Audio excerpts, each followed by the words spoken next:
Hey guys, assalamualaikum and welcome again sa Amer TV. So ang pag-uusapan natin ngayon ay kung paano mag-change ng MPIN sa ating GCash account. Okay, so madali lang guys. So para makaiwas tayo sa GCash hacking, so much better na palitan natin yung ating MPIN regularly para makaiwas tayo sa pang-hack ng GCash account. Okay, so first, i-open natin itong GCash. Okay, so ayan, maglalagin tayo through biometrics. Okay, so ayan. Okay, then next, dito tayo ngayon sa may profile sa ibaba. Ayan, ito yung makikita natin guys. So ngayon, open natin itong ating settings. Ayan. Okay, so sa settings guys, may makikita tayong permission, security, reminders, notifications. Okay, so dito tayo ngayon sa security. As you can see sa taas, meron tayong makikitang change MPIN. So yan yung pipindutin natin. Okay, so ayan. So since magpapalit tayo ngayon ng ating MPIN, so kailangan natin ilagay yung current MPIN natin. Kung ano yung MPIN natin ngayon, so yun yung ilalagay natin, which is 4 digit. Okay, so ayan. Okay, so ayun. Ngayon, new MPIN, mag-i-input tayo ngayon ng new MPIN kung ano yung ipapalit natin dun sa existing MPIN natin or yung old MPIN natin. Okay, so papalitan natin guys. So ayan. Okay, so ngayon i-verify natin dito sa ibaba. So kailangan guys is match yung new MPIN natin saka yung i-input natin dito sa ibaba. Okay, so ayan. Okay, so ngayon isa-submit natin guys. Ayan.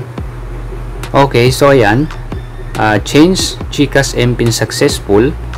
So napalitan na natin ngayon yung ating MPIN guys. Okay, so you will now be logged out of the app. Please log in with your new MPIN. So after this, malalag out yung ating GCash account. So kailangan natin siyang ilagin ulit. Okay, so susubukan natin ngayon yung ating new MPIN para mapasok natin yung ating GCash account. Okay, so okay lang natin to. So ayan. So ngayon, i-enter natin ngayon yung ating new MPIN para makapasok tayo sa ating GCash account. Okay, so palitan lang natin regularly para makaiwas tayo sa GCash hacking at saka para hindi manakaw yung pera natin. Okay, so ayan, subukan natin ngayon yung bagong MPIN natin.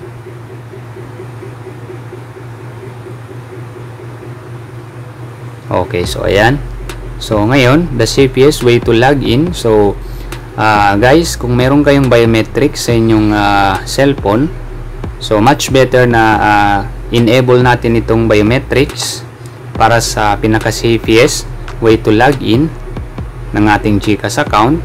So enable lang natin guys, kasi yung mga ibang cellphone kasi meron silang feature na biometrics. So much better na yung biometrics yung gamitin natin, or di kaya yung scan face ID. So ayan, so enable lang natin ito para kada mag-login tayo, so fingerprint na lang yung kailangan. Okay, so enable. Okay, so wait lang natin yung one time pin. Okay, so ayan na. Then ayan, submit lang tayo. Okay, so all set. You have successfully enabled biometrics. Okay, so go to dashboard. So ayan, ganun lang kasimple guys. So again, thanks for watching. Sana makatulong ito sa inyo. Don't forget to subscribe to Amer TV for the latest videos na aking i-upload. Sukran and wassalam.